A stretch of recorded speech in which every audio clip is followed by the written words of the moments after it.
August heat lay over Deadwood like a wool blanket soaked in kerosene. The mining camp shimmered in the afternoon glare, dust coating every surface. Tempers as short as the shadows at noon. Men stood in what little shade the false-fronted buildings offered, waiting for the day to cool enough to breathe without tasting ash. The afternoon stage rattled down Main Street, wheels grinding through ruts baked hard as iron.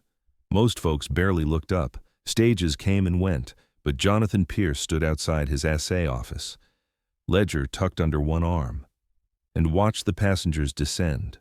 A woman stepped down last. She wore a practical traveling dress the color of charcoal, carried a leather medical bag in one hand and a small trunk in the other. Her hat sat pinned at a sensible angle. When she turned to thank the driver, Pierce saw her face. Smallpox scars covered her left cheek and jaw, deep pockmarks that pulled the skin into permanent ridges. The right side bore similar marks, though less severe. She met his stare without flinching, then turned toward the row of buildings lining the street. Pierce's stomach turned. He'd heard the mining camp hired a new doctor, but nobody mentioned she'd be a woman. Nobody mentioned she'd look like that. "That's their new doctor." He spoke loud enough for the men nearby to hear. "God help this town." The woman paused mid-step. Her shoulders straightened slightly, but she didn't turn. She continued walking. By evening, Elizabeth Morgan had rented a small office on a side street where the mining camp bled into Deadwood proper. The space smelled of sawdust and neglect. She hung her Philadelphia Medical College certificate on the wall, the frame catching lamplight, the Latin words precise and official. She arranged an examination table, organized her medical supplies with practiced efficiency, placed a clean bucket outside her door for water she'd need to fetch from the public pump. Then she sat in the single chair and waited. Nobody came.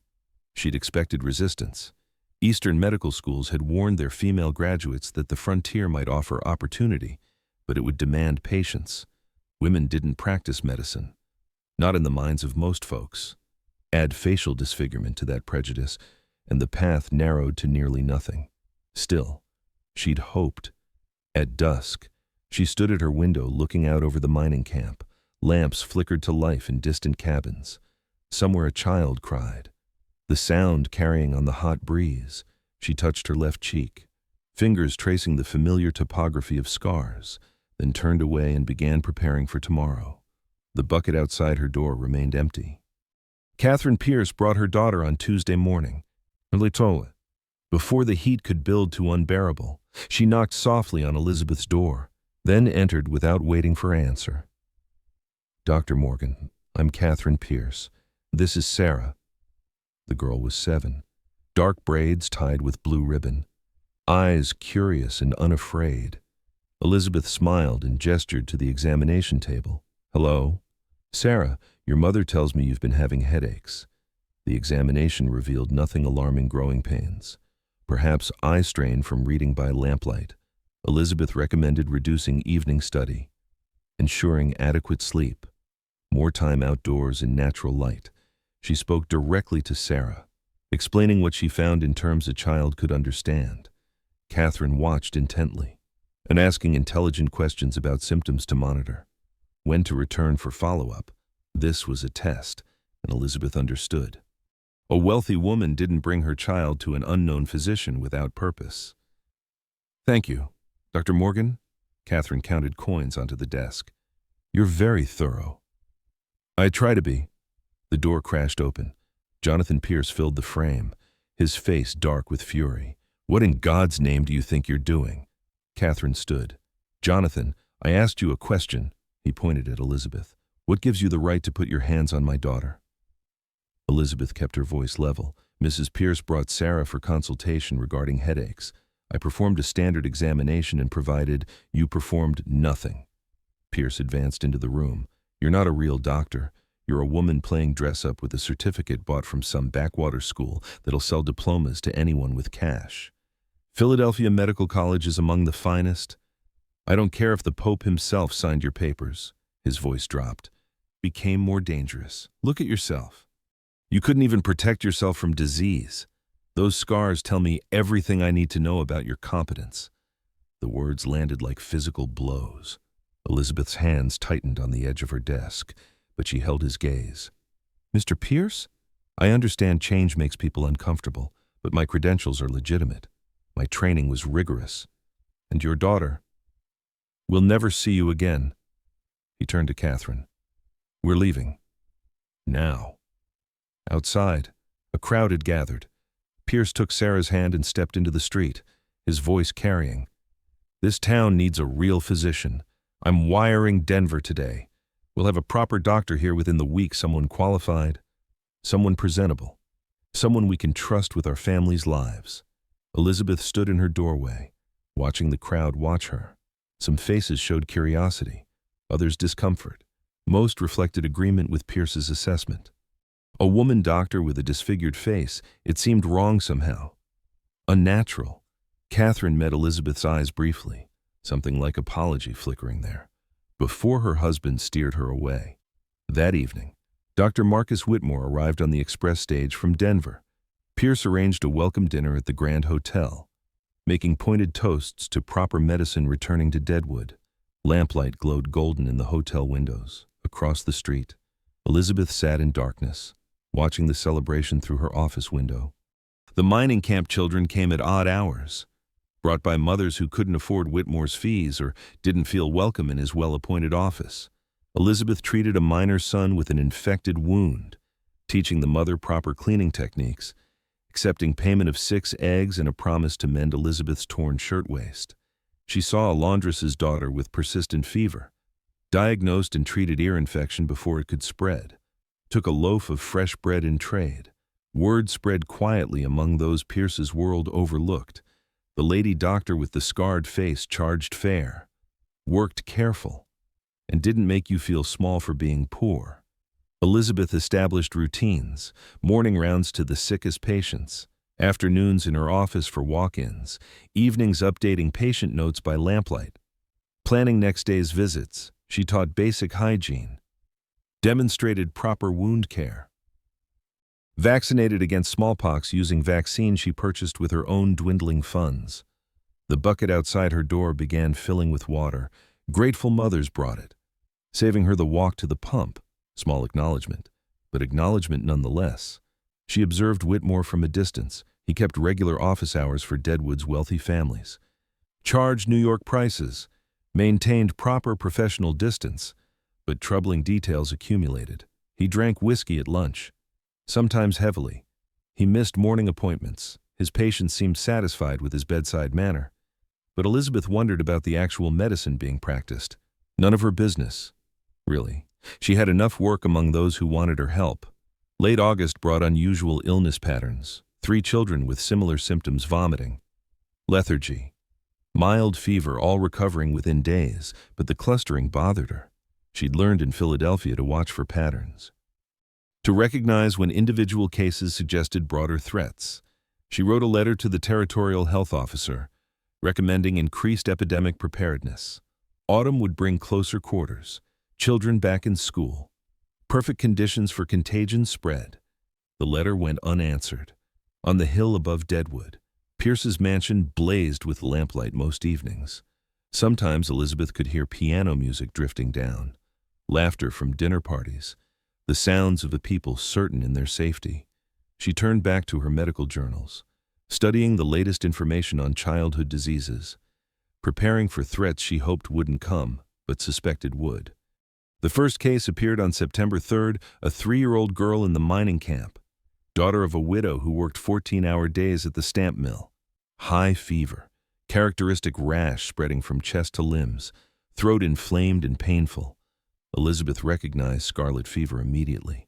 The strawberry tongue, the sandpaper texture of the rash, the pattern of symptom progression, all textbook. She'd seen it during her hospital training in Philadelphia, watched how quickly it could spread through crowded conditions, how deadly it became without proper treatment. She isolated the child, instructed the mother in cooling bath techniques, started aggressive fluid management, marked the cabin for quarantine. 2 days later, 2 more cases. Elizabeth sent an urgent message to Whitmore. Scarlet fever confirmed, 3 cases, Request coordinated public health response. Quarantine protocols essential. His reply came that afternoon. Delivered by a boy who smirked as he handed over the folded paper. Probably measles. You're overreacting. Please don't alarm the population with hysterical diagnoses. MWW. By week's end, she had 12 confirmed cases. She worked 18-hour days, moving between quarantined households, teaching families proper isolation techniques, monitoring symptoms, adjusting treatments. Most were mining camp children, families too poor to afford Whitmore even if he'd been willing to make house calls to that part of town. Elizabeth's earlier preparation proved crucial. The families she'd already treated trusted her. They followed quarantine strictly, implemented the protocols she taught, sought her help at first symptom rather than waiting until crisis. Still, 2 children died, both from families who delayed treatment, hoping fever would break on its own. Unable to afford medical care until it was too late, Pierce observed from his comfortable distance. His household remained healthy. Sarah showed no symptoms. He mentioned at the Cattlemen's Association meeting that Whitmore's presence had clearly protected Deadwood's better families from whatever illness plagued the mining camp. Proper medicine made the difference. Elizabeth heard this third hand, from a patient's husband who worked in Pierce's assay office.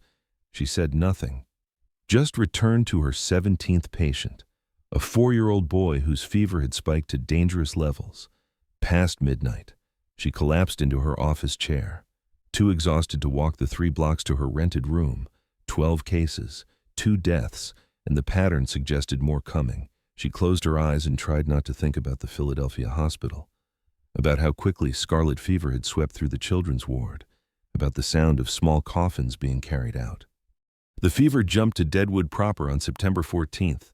A merchant's daughter, a banker's son, the child of a hotel owner. Suddenly wealth offered no protection. Panic set in fast. Parents demanded Whitmore's help. He examined the banker's son, saw the characteristic rash, the inflamed throat, understood immediately what Elizabeth had been fighting for 2 weeks.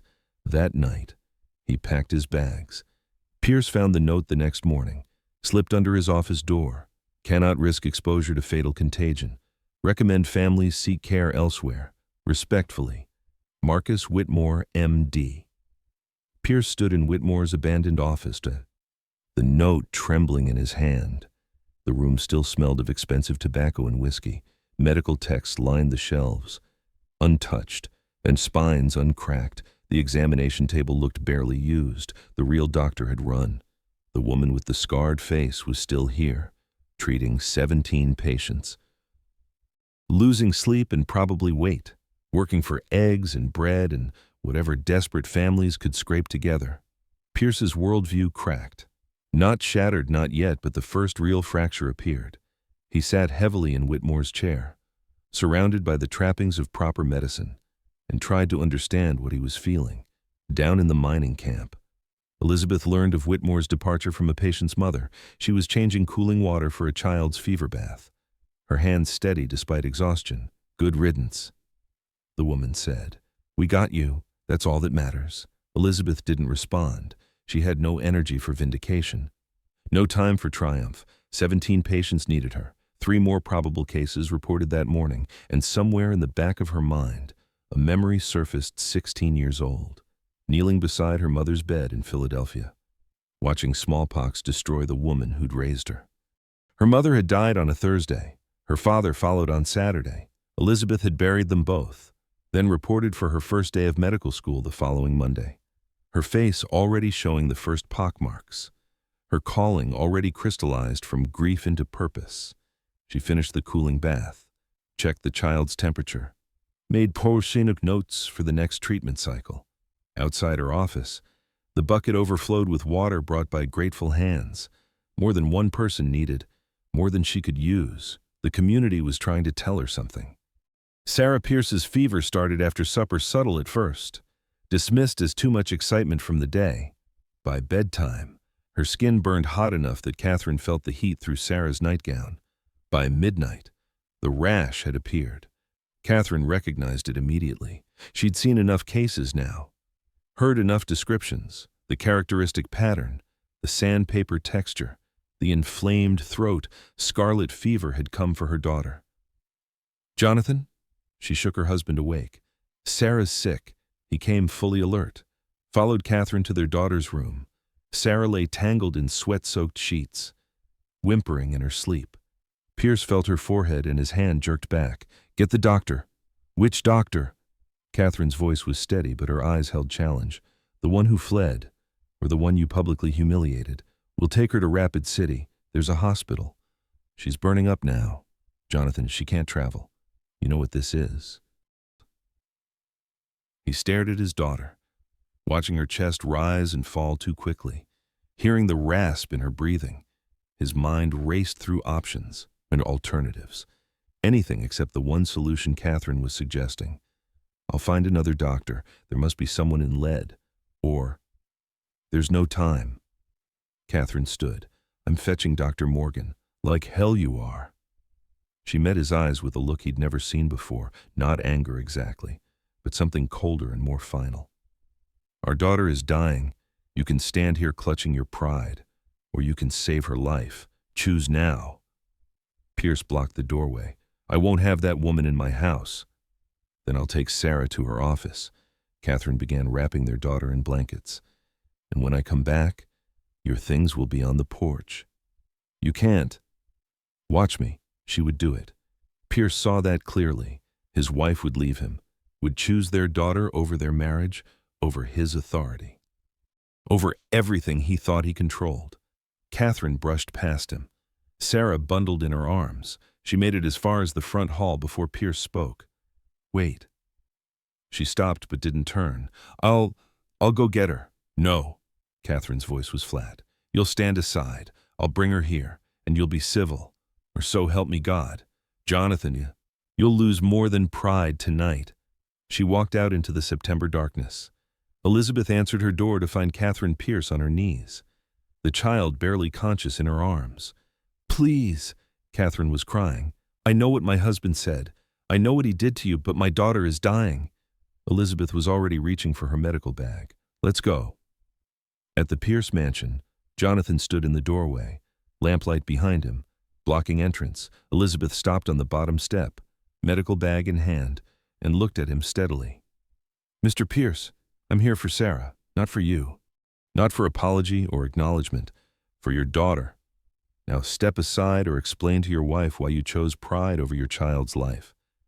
He stepped aside. Elizabeth entered without another word, following Catherine up the stairs to Sarah's room, already mentally running through treatment protocols, calculating risks, preparing for the vigil ahead. Behind them, Pierce stood alone in his grand entrance hall, listening to the sound of the woman he'd mocked taking charge of his daughter's life. Elizabeth slept on a cot in Sarah's room for 3 days. Strict quarantine, she took meals on a tray outside the door, saw no other patients, left only to fetch supplies Catherine had boiled and left in the hallway. Pierce watched from the doorway, unable to enter the quarantine zone but unable to stay away. He watched Elizabeth work with a precision and focus that erased everything else. Every 4 hours she checked Sarah's temperature, examined her throat, listened to her breathing. She administered cooling baths with exact timing, managed fluids with careful calculation, adjusted treatments based on subtle changes in symptoms. She talked constantly, gentle stories to Sarah when the girl was conscious enough to hear, medical explanations simple enough for a 7-year-old to understand, delivered in a voice that never condescended, reassurance that penetrated fever dreams. "You're going to be all right. I promise. You're going to be all right." Catherine assisted, learning the protocols, becoming Elizabeth's hands outside the quarantine zone. Between them developed a domestic intimacy born of shared crisis.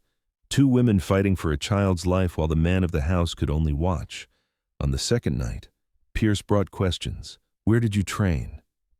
His voice was quiet and asking through the doorway. Elizabeth didn't look up from her work. "Philadelphia Medical College, graduated 1879. Top of your class." A pause. Second, a young man named Richard Chen was first. Brilliant diagnostician. Why come west? Eastern cities won't hire female physicians. The frontier is different, or I hoped it would be. Pierce watched her measure Sarah's medicine with steady hands despite obvious exhaustion. Your scars? How? Smallpox. I was 16. She said nothing more. Pierce stood in the doorway, wanting to ask, but afraid to push, finally. Catherine spoke from where she sat preparing clean cloths. Dr. Morgan's parents died of smallpox. She nursed them through it. Elizabeth's hands stilled briefly, then resumed their work. They owned an apothecary in Philadelphia. When the outbreak hit our ward, people said to evacuate. To protect yourself, my father stayed. He was already a physician, not formally trained, but everyone came to him. My mother helped. I couldn't leave them. You contracted it from them. They died on Thursday and Saturday. Elizabeth's voice was flat, factual. I was already showing symptoms. The disease had me by then anyway. When I recovered, when I looked in the mirror and saw what it had left behind. She paused, checking Sarah's breathing. I understood something. The scars weren't punishment. They were tuition. I'd learned what it cost to stay when others flee. I'd learned what it meant to choose caregiving over safety. You were already accepted to medical school. My father had arranged it before he fell ill. I reported the Monday after we buried them. My face was still marked, but healing. The dean tried to send me home. Said my appearance would disturb other students. I told him if he valued appearance over aptitude, he should examine his own priorities. Pierce leaned against the doorframe. He let you stay. He let me prove myself. That's all anyone should ask. Dawn of the third day. Sarah's fever broke. Her breathing eased. The rash began fading. Her eyes opened with genuine recognition. Mama, Catherine sobbed. Pressing her hand to her mouth, Elizabeth checked vital signs with methodical care, then finally allowed herself a small smile. Hello. Sarah, you've been very sick, but you're going to be fine now. The child looked at Elizabeth's face, really looked, with a child's uncomplicated honesty. You have spots. I do, from a sickness like yours. A long time ago. Did it hurt? Yes, but I got better, just like you're going to. Sarah considered this, then nodded and drifted back to sleep. Elizabeth stood, swayed slightly from exhaustion, caught herself on the bedpost.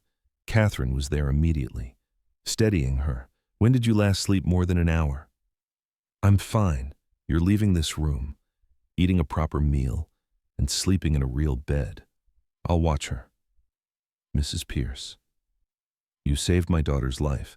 Let me do this one thing. Elizabeth relented, gathering her medical bag. At the doorway, Pierce waited. Dr. Morgan. She met his eyes, seeing something different there now. Not acceptance exactly. Maybe the beginning of understanding. Your daughter will need monitoring for another week. I'll return this afternoon. Thank you. She nodded and walked past him, down the stairs. Out into September morning light that seemed too bright after 3 days of sick-room dimness. Pierce stood in the doorway, watching her go, then turned to look at his daughter sleeping peacefully for the first time in 3 days. His entire worldview lay in ruins around him, and somehow, that felt like the first honest thing he'd experienced in years. Sarah recovered fully while Elizabeth treated 16 other patients across Deadwood and the mining camp. Most survived. Under her care, under her quarantine protocols and aggressive treatment regimens, the mortality rate stayed below 15%. Neighboring towns reported 40% losses. The difference was stark, measurable, undeniable. Pierce sat in his study with newspaper reports spread across his desk. Lead 37 deaths, Spearfish 22, Central City 41, Deadwood 4, including the 2 who died before families sought Elizabeth's help. He'd judged her competence by her appearance, hired a coward who'd fled at first sign of real danger, nearly killed his own daughter through pride and prejudice so deeply rooted he hadn't recognized it as prejudice at all, just common sense. Natural order. The way things should be. The scars he'd seen as marks of weakness were actually evidence of the opposite. Elizabeth had faced smallpox at 16 and chosen to stay, to nurse her dying parents, to contract the disease herself rather than abandon them. She'd emerged marked but unbroken, her calling clarified by suffering. He began asking questions around town, discreet at first, then more openly, who taught her Philadelphia Medical College, where she'd excelled in anatomy, pathology, and clinical medicine. Why did she come west? No eastern city would hire a female physician, regardless of credentials. The frontier offered opportunity if you could survive the hardship. What did her patients think? Unanimous praise, skilled diagnostician, compassionate bedside manner, fair fees, never turned away someone who couldn't pay. Every answer compounded his shame, but shame alone meant nothing. Pierce understood business, understood that words without action were just noise. He needed to do something that cost him, that mattered, that created actual change. He called a town meeting. The meeting hall filled quickly. Word spread that Pierce had something important to announce. He stood at the front, looking out over faces that expected news about mining operations or water rights or some other civic matter. Instead, he began with confession. Most of you witnessed my treatment of Dr. Morgan when she arrived. I questioned her credentials publicly. I mocked her appearance. I convinced many of you that she was unfit to practice medicine. The room went silent. I was catastrophically wrong. He laid out the facts. Whitmore's abandonment, Elizabeth's tireless work, the mortality statistics that spoke louder than any testimonial, Sarah's recovery, the 17 other children who survived because Elizabeth stayed when the proper doctor fled. My prejudice nearly killed my daughter. It was based on ignorance, on assumptions about what women can do and what scars mean and what competence looks like. Every assumption was wrong. He paused, meeting eyes throughout the crowd. Dr. Morgan's scars came from nursing her parents through smallpox when she was 16. She could have fled. She could have protected herself. Instead, she stayed, contracted the disease, survived it, and became a physician specifically because she learned what it meant to choose caregiving over safety. His voice strengthened. I'm funding construction of a proper clinic, modern equipment, examination rooms, a surgery if needed. I'm establishing a fund for patients who can't afford care, and I will spend whatever social capital I have defending Dr. Morgan's right to practice medicine and challenging anyone who questions a woman's capabilities based on gender or appearance. Someone in the back called out, "You're saying we should let women be doctors?" I'm saying we should let competent people be doctors. Dr. Morgan is more competent than any physician I've encountered. If we're too blind to see that because she's female and scarred, that's our failure, not hers. The room erupted in argument. Some agreed. Some resisted fiercely. Some sat silent and uncertain. Pierce stood through it all, taking the anger and skepticism, accepting it as part of the cost. When the meeting finally broke up, the town was divided, but division was progress from unanimous dismissal. Pierce walked home through cooling September evening, feeling lighter than he had in weeks despite knowing the fight had just begun. The clinic took 3 weeks to build a solid structure on Main Street with a proper examination room, a surgery for minor procedures, a small pharmacy, and living quarters upstairs. Pierce hired carpenters from Denver, ordered medical equipment from Chicago, ensured everything met standards Elizabeth requested. She protested the expense at first. He insisted.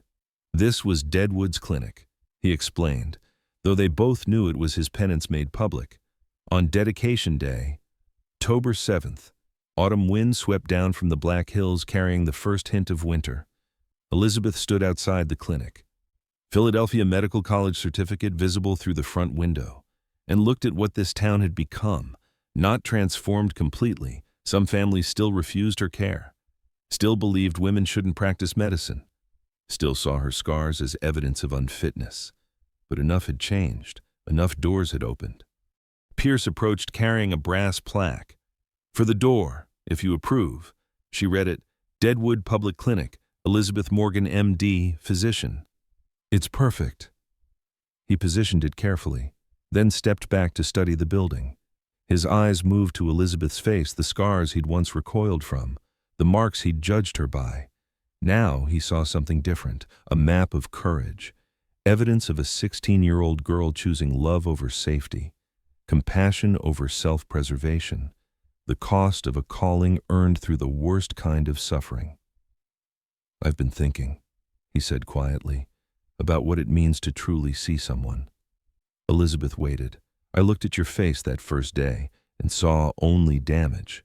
Assumed the exterior reflected the interior. Assumed scars meant weakness. He shook his head. But scars are just proof of survival. Proof you faced something terrible and lived through it.